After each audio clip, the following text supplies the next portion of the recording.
So I decided to do a random video. My mind is always going, so I'm not ready for bed yet. So I decided to tie up some line. I had broke off a spinnerbait. I'd been running this spinnerbait for probably since the season opener. I've been running this spinnerbait for about a month.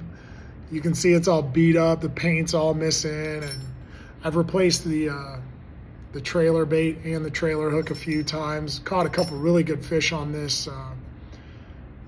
Since it's been bent up quite a bit. So in the water, it doesn't really run truly straight all the time. It kind of runs kind of cockeyed a little bit too. So, and then I end up breaking it off the last time I was out fishing. So I kept it off, but that was a great bait for me.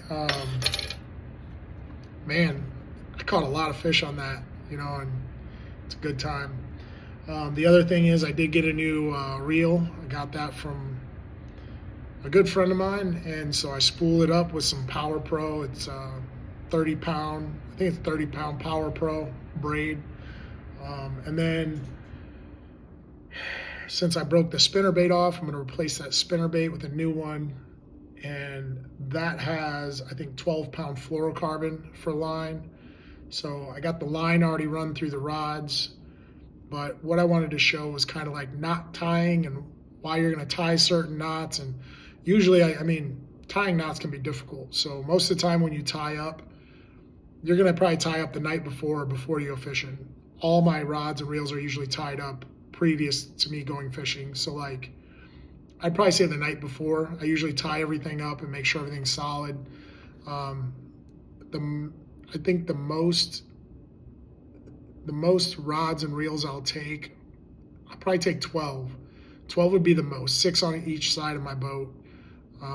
That'd be a lot of rods and reels for me in a day. I think the least amount I'll take is probably 4.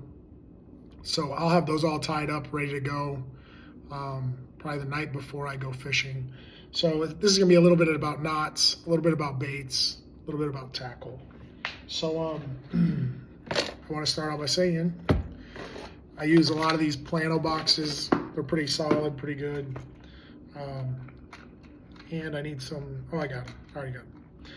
So what the plan was I was gonna tie up to the braid. You can just call it a J hook. I think I call it a J hook. It's a bait holder, J hook, straight shank, whatever you want to call them. That's what I call it just a J hook, straight J hook. I was going to tie that up. That typically isn't like my normal setup. My normal setup's kind of like this. It'd be like a regular bait holder hook. This is like a worm hook. So a lot of times I'm using a worm hook and something smaller, like that small weight there. But I'll show you what I'm gonna use with this straight shank. Tungsten is good too. I'll show you a tungsten. Just that small tungsten weight, sometimes an 1/8 ounce, 1/4 ounce. I rarely go a full ounce. Like I rarely go like a giant, even 1/2 ounce sometimes is too big because we fish both smallmouth and largemouth in our river. So I don't know, I jump around with tackle. I'm trying to think what I had in here. I did think about this. I was thinking about tying that up. That's a new style. It's kind of a new style. Not a spinnerbait. It's got more of a wobble to it. So I was thinking about that one, and then I'll put this away. I did run, these chatterbaits are great. A nice chatterbait like that with, so I put the trailer hook on there, the soft plastic, I think that's a decent setup. Those chatterbaits work really well. I'll kind of leave that out. Cause I don't know, I might change up here. So I'll put that old spinnerbait away. So again, this is kind of like tackle, knots. It's kind of random. Kind of jumping around here. I do have, again, these are just like random boxes. You can look in there. See, I got those big egg weights. That's like when I go catfishing, which is very rare. I don't see any straight shanks, or I see some big worm hooks. Like this would be like a bigger worm hook.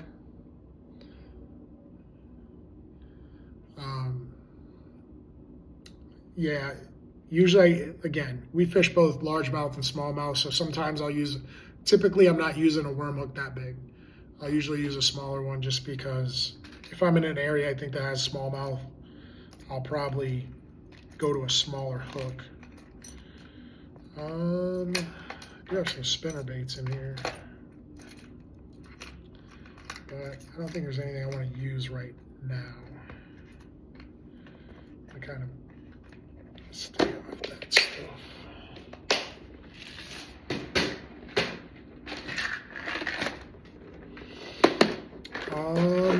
So these are examples of bigger weights. This is what I want to use.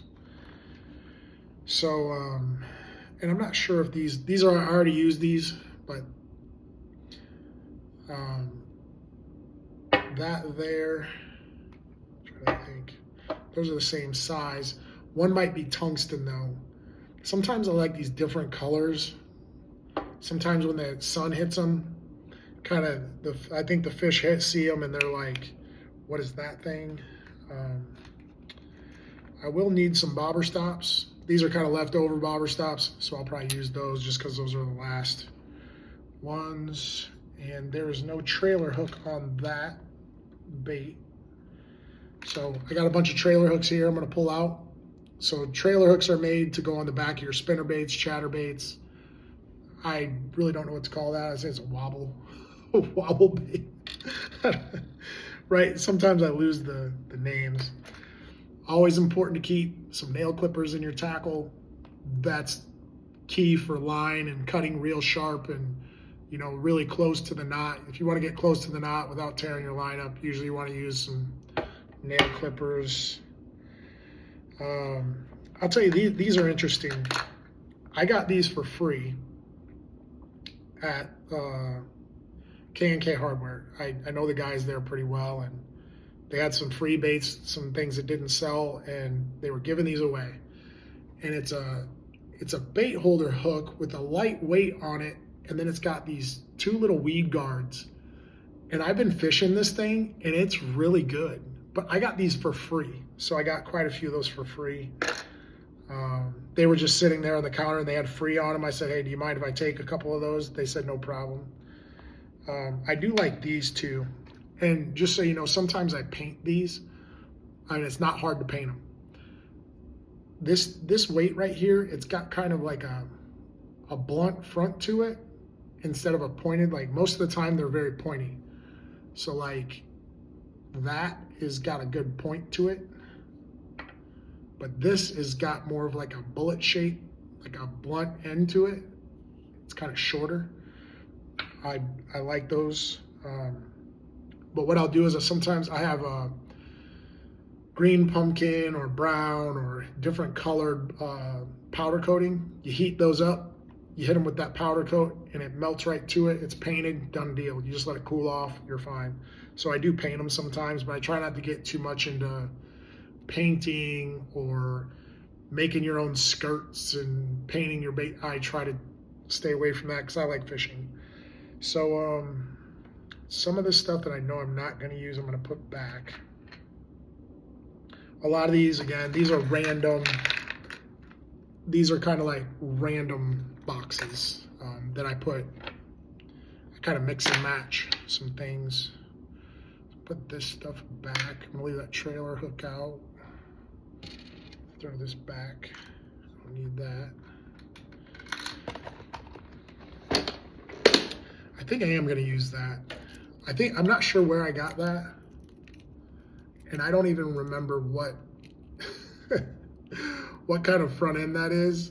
I don't even remember where I got this. But to me, it's a chatterbait. But that's what I'm going to use. I'm gonna tie that up, see how that goes. I'm gonna put this chatterbait back, which is, this was hitting. I hit quite a few with that. So I got my trailer hooks, I got my big weights, so then I gotta make a choice against black or red. I'll go red. Just, who cares? I'll go red. So put that back. Some other stuff I got out just to kind of for show. I do have I have like a few boxes that are like all weights, all hooks. This box is all weights. Like, I don't know if you can see them or not. But this box is all weights. Like I said, they make pointier ones. I'm gonna use this shorter, stockier one. Some people like half ounce, some guys like full ounce. Like here's another, I think these are full ounce. I wanna say half, but you know, that's another one. There's different ones too, like these. You can, they're bullet weights, but what they're made to do is when you put that bullet weight on, you screw the very end of that into the bait, the soft plastic. It's just another style of fishing. And again, I do have other weights. Sometimes I do paint these. So like this, I might change the color of that, heat it up, hit it with the powder coat, it melts, paints right to it, it's good. So yeah, that's pretty much all weights there. I was debating on maybe a different spinnerbait, or even this is for my spinnerbait rod. So once again, so this is what I do. I look at all this stuff and then I change my mind. So this is my bait box. This is mostly spinner baits. I have so much tackle I can't even think about it. I don't even want to know how much I've spent on tackle. But buzz baits. So on the top, these are all buzz baits. On the bottom, these are all spinner baits. As soon as I opened this up, I saw this KVD spinner bait, and I really like that bait. I don't know though if I should switch out or try something new, and I think I should try something new. So it's very hard to resist that. I've done very well with the KVD spinner baits. But again, this is just kind of in general. This is me sitting around. This is what I do at night. Sit around, I'm like, all right, I'm gonna tie up some baits. So, first thing I need to do, I'm gonna try to do this straight shank first. I'm gonna do a snell knot on this. I already had a snell knot tied on there. I know it's probably really difficult to see or focus in on. I'll try to get up there. Snell knots, a lot of the knots, they're not too hard to learn, and then once you learn them, you kind of tie them faster, but I really usually take my time in tying knots. So I gotta get this one off first. And again, this is where those nail clippers come in, because they can just get into places you can't. You know, sometimes even scissors or a knife is like difficult to get some of this stuff off. And I'm going to show you kind of how I set things up. I do things a little different sometimes. Like, I think every guy does too. Some guys use super glue and all kinds of different things. And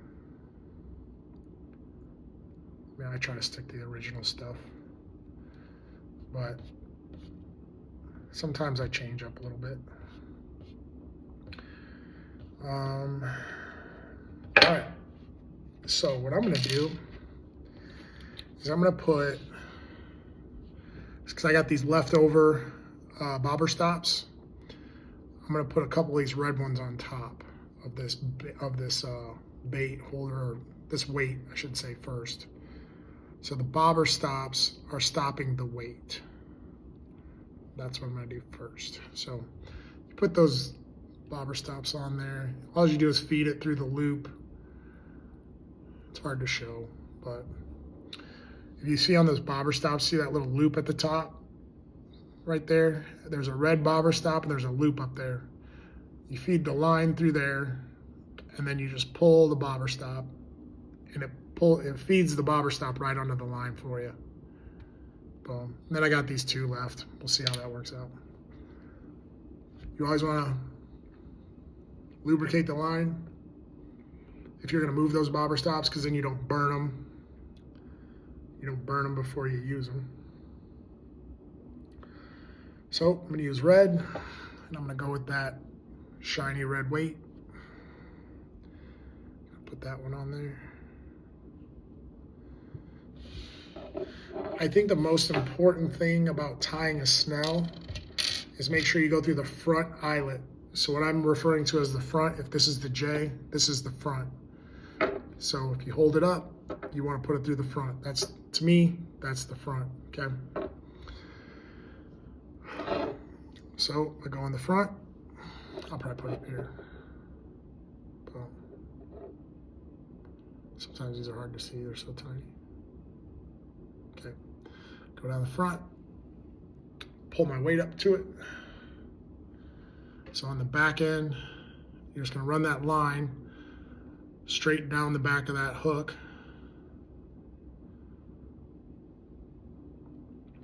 You're gonna create a loop at the back end of that hook. Sometimes some people kind of hold on to that loop with their finger. Some people don't. Everybody does it different. But I kind of hold on to the string. I hold on to the string at the very end and the hook. And then I come up top here to the bump where the bait will be held on by the hook. And I wrap that. Everybody has a different wrap. Some people say 3, some people say 7, some people say up to 12. I try to fill out the rest of the hook, however many loops it takes to get up to the eyelet of that hook. Sometimes maybe a little more. I might even build it up a little bit.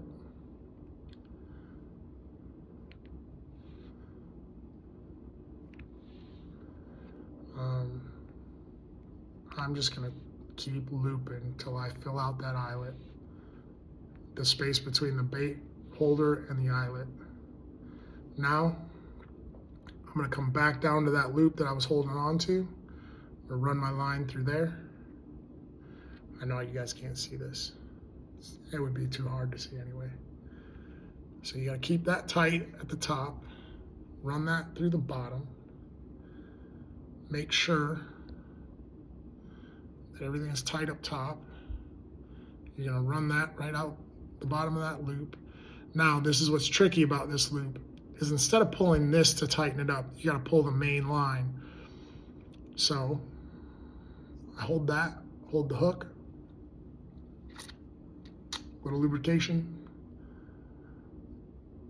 and you should see it cinch up real nice and tight. And if you pull that sucker really tight, it shouldn't break on you, it shouldn't pop, it shouldn't move. But I will pull the tag in.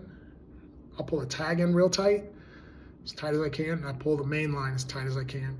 And usually that thing, it will not move.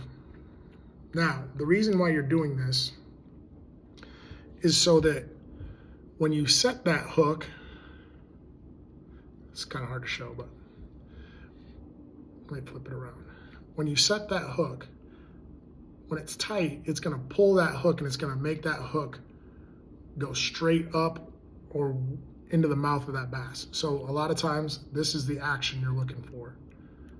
So that bait, when that main line is pulled tight, that hook's gonna pop straight up. It's gonna go right through its nose. So like that's loose, right? If it goes anywhere, the thing will go out, sideways, it'll go straight up, straight down. But most of the time, if you did it right, you're gonna get that action when that line gets pulled super tight. So again, I'm gonna pull that really tight to make sure it's, and like I said, I lubricated it really well. You lick it to lubricate it. I'm gonna pull that tag in, I'm gonna pull that main line. I'm gonna keep jerking on that thing till I know it's tight, which that's really tight for me. So then again, I'm gonna move those bobber stops back down. That might be the best way to show it. See what happens when I pull that main line tight? That hook snaps up. That's the action you want. That's why you run that main line through the front eyelet. I'm gonna take my clippers. I don't really think it matters like how super close you get on this, but I'm not gonna have, I might have like a 1/4 inch here of like tag end hanging out. Braid can be kind of tough. Power Pro can be kind of tough to cut. I probably want to use scissors on braid, but I usually want to use scissors on braid, but I got my clippers right now. So that's going to be my setup. I'm going to move these bobber stops down. This is my setup right here. Boom, boom. It should pop like that every time. So that is, and what I got this on is a Lose Super Duty and a 7/8 Denali flipping stick. I'll show you here in a minute. This is going to be my kind of big fish rig right now. Hopefully I'm going to be able to get out.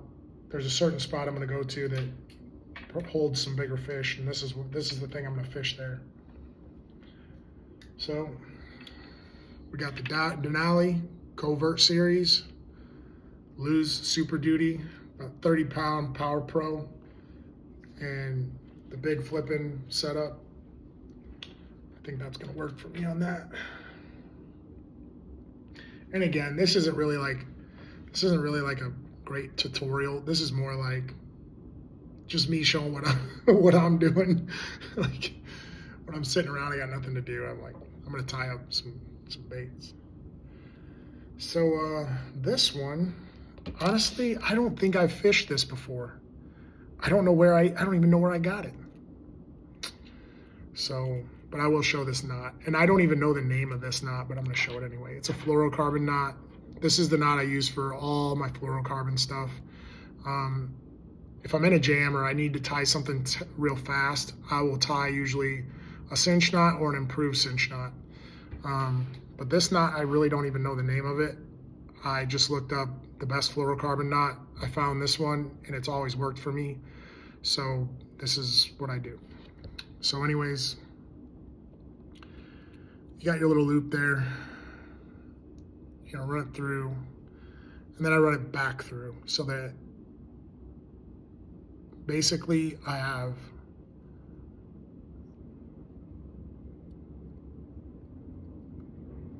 the line is going to look like this. Whoa, nope, not like that. Let me try one more time. So I run it through. I accidentally ran it through the bottom part of the clip. There's like a clip on it. Yeah, again, I don't even know where I got that bait. Jeez. So this is again why you tie up when you have time, because you run into these little issues. This clip is not letting me run this line through without hooking into different stuff, or it's kind of throwing me off. So I run it through, I run the line back through.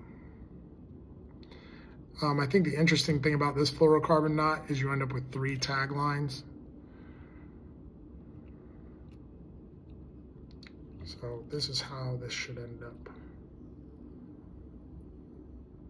And I usually have a lot of loop here. So I ran my main line through, I'd run it back through, so I have tag line and main line in hand. And then I have this big loop over here. So now, and this can be really difficult, like when I first learned this knot, I was frustrated. I was highly frustrated. So now what you do is you create a loop there, and you run this tag line, main line around it, that loop 3 times. 1, 2, 3. You go through the bottom loop. Again, this is difficult. If you have never done this, it can be very frustrating. So you go through that bottom loop. And then the key, when that loop goes through and you come back up, you got to go through the same way that the main line and the tag line are in. So when I pull my finger out, I can see that main line and that tag line is coming back towards me. That's where I want that loop to go. And again, I think when I first started doing this, I was so frustrated. Like, I just couldn't figure it out.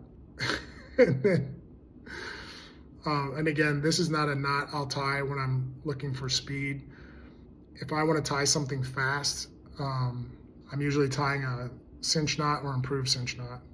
That's usually what I'm tying on when I just don't have the time.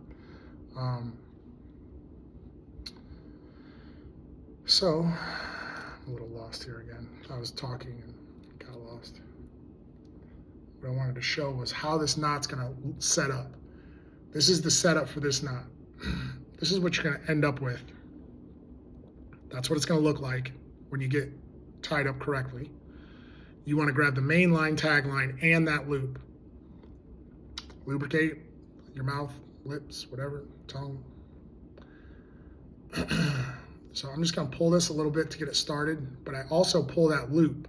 I pull it all together. And you see how it tightens up?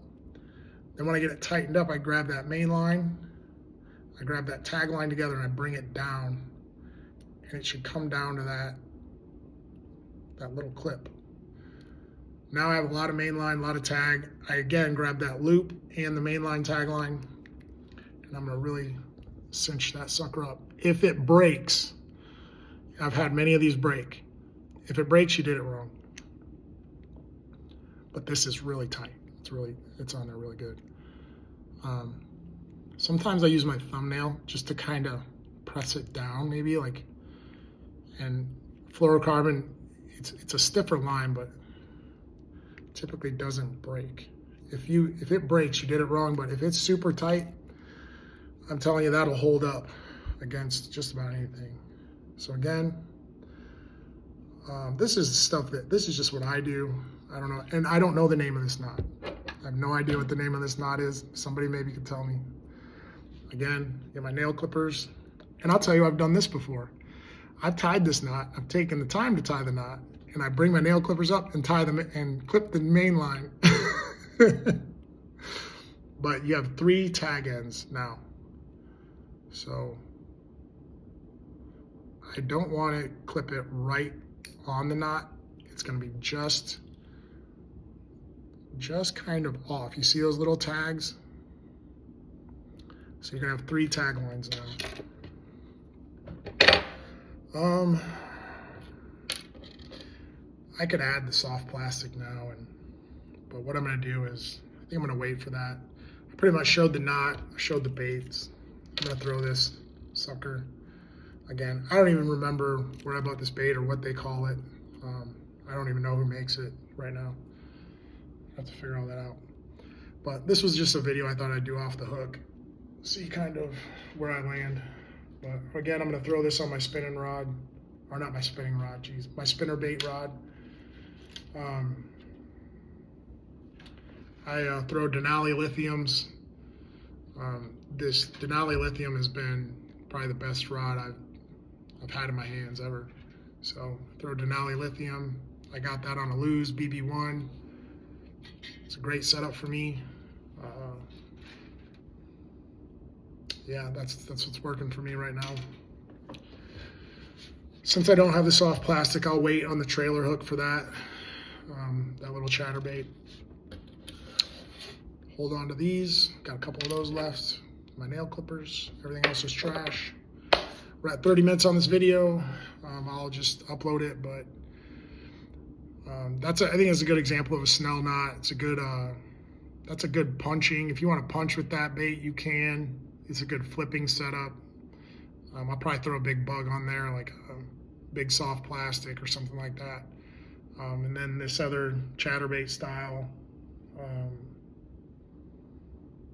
bait, I'm going to throw that on my spinnerbait rod, and hopefully we catch some big ones. All right, guys, thank you. I will upload this, and hopefully somebody enjoys it.